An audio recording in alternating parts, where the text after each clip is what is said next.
નમસ્કાર, news sitting ગુજરાતીમાં આપનું સ્વાગત છે અને આપની સાથે હું છું મિત્તલ ખાણિયા। નજર કરીએ સમાચાર સુપરફાસ્ટ પર। તો હાલ મહત્વના સમાચાર સામે આવી રહ્યા છે। ગુજરાતમાં ડાયરાની પરંપરાનો પીએમએ ઉલ્લેખ કર્યો છે। હાસ્ય કલાકાર જગદીશ ત્રિવેદી અંગે પીએમએ વાત કરી છે। હાસ્ય કલાકાર જગદીશ ત્રિવેદીનો મને પત્ર મળ્યો। પીએમએ મન કી બાતમાં વાત કરી છે। તેમનું પુસ્તક મળ્યું।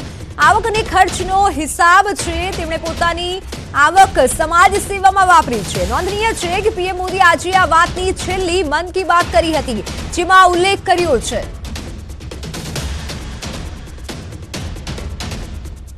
दायरा के एक प्रसिद्ध कलाकार भाई जगदीश त्रिवेदी जी, हास्य कलाकार के रूप में भाई जगदीश त्रिवेदी जी ने 30 साल से भी ज्यादा समय से अपना प्रभाव जमा रखा है। हाल ही में भाई जगदीश त्रिवेदी जी का मुझे एक पत्र मिला और साथ में उन्होंने अपनी एक किताब भी भेजी है। किताब का नाम है social audit of social service. एक किताब बड़ी अनूठी है। इसमें हिसाब किताब है। ये किताब एक तरह की बैलेंस शीट है। पिछले 6 सालों में भाई जगदीश त्रिवेदी जी को किस किस कार्यक्रम से कितनी आय हुई और वो कहां कहां खर्च हुआ, इसका पूरा लेखा जोखा किताब में है। पीएम नरेन्द्रभाई मोदीए मन की बातना कार्यक्रममां गुजरातना प्रसिद्ध हास्य कलाकार डॉक्टर जगदीशभाई त्रिवेदीनो उल्लेख कर्यो। न्यूज सिटींग गुजराती पर जगदीशभाઈએ સૌથી પહેલી પ્રતિક્રિયા આપી છે। पीएम मोदीए मन की बात कार्यक्रममां जगदीशभाईનો उल्लेख કર્યો હતો। पीएमએ ગુજરાતમાં ડાયરાની પરંપરાનો ઉલ્લેખ કરી હાસ્ય કલાકાર જગદીશ ત્રિવેદીનો ઉલ્લેખ કર્યો છે। તેમણે પીએમ મોદીને પત્ર લખ્યો હોવાનું પણ મન की બાતમાં જણાવ્યું।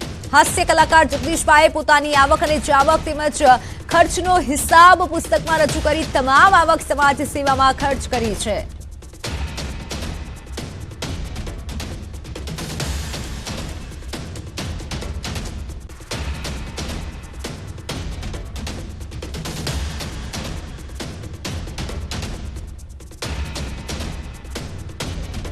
નમસ્કાર, હું છું આપનો મિત્ર જગદીશ ત્રિવેદી।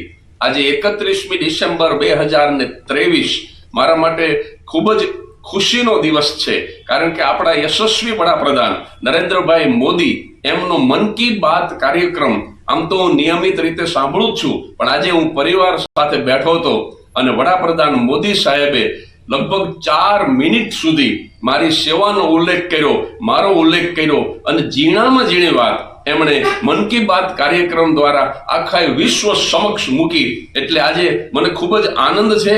મને બહુ મોટું બળ મળ્યું છે મોદી સાહેબની શુભકામનાથી અને હવે હું બમણા વેગથી સેવા કરીશ। અને હા, 31મી ડિસેમ્બર આખી દુનિયા ઉજવતી હોય છે, પણ આજે મને એમ લાગશે કે આખી દુનિયા મારી આ ખુશીની ઉજવણી કરે છે। કઈ કઈ બાબતોનો ઉલ્લેખ કર્યો છે એમણે?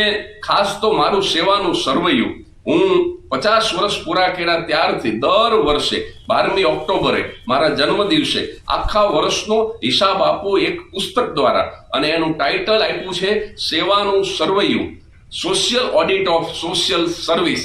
અને આખા વર્ષ દરમિયાન મેં જાન્યુઆરીમાં કેટલા પ્રોગ્રામ કર્યા, ફેબ્રુઆરીમાં કેટલા પ્રોગ્રામ કર્યા, કઈ તારીખે ક્યાં પ્રોગ્રામ કર્યો, એમાં મને કેટલો પુરસ્કાર મળ્યો, આના પાઈ શીખ્યાનો હિસાબ આપું અને પછી એ તમામ રૂપિયા મેં ક્યાં દાનમાં આપ્યા, તો કયા વિદ્યાર્થીની ફી ભરી, તો વિદ્યાર્થીનું નામ, કોલેજનું નામ, કયા પેશન્ટની કિમોથેરાપી કે ઓપરેશન કરાયું, તો પેશન્ટનું નામ, હોસ્પિટલનું નામ, આમ એક ઝીણામાં ઝીણો હિસાબ આવક અને જાવકનો આપું દર વર્ષે, અને એનું નામ આપું સેવાનું સરવૈયું। તો મોદી સાહેબની ઓફિસ સુધી આ 6 વર્ષનો હિસાબ પહોંચ્યો પુસ્તક સ્વરૂપે, અને એમણે એ બધી રકમ સાથે એમણે ઉલ્લેખ કર્યો, ઝીણામાં ઝીણી બાબતનો ઉલ્લેખ કર્યો। હું 3 વખત પીએચડી થયો છું એનો પણ ઉલ્લેખ કર્યો, અને ખાસ તો કેન્દ્રમાં હતું આ સેવાનું સરવૈયું પુસ્તક।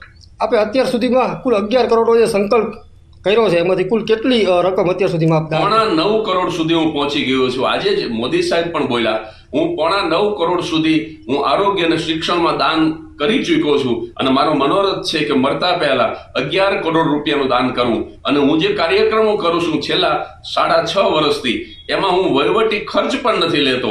સંપૂર્ણ આવક હું બે જ જગ્યાએ આપું છું, હેલ્થ અને એજ્યુકેશનમાં. કોઈ પણ જાતના નાત જાતના ભેદભાવ વગર હું આ કાર્ય કરી રહ્યો છું. અને આજે મને બહુ જ બળ મળ્યું છે, કારણ કે યશસ્વી વડાપ્રધાન જ્યારે 140 કરોડની જનતાના વડાપ્રધાન જ્યારે 4 મિનિટ સુધી મારા વિશે બોલે, ઈશ્વરની અપરંપાર કૃપા ઉતરી કહેવાય.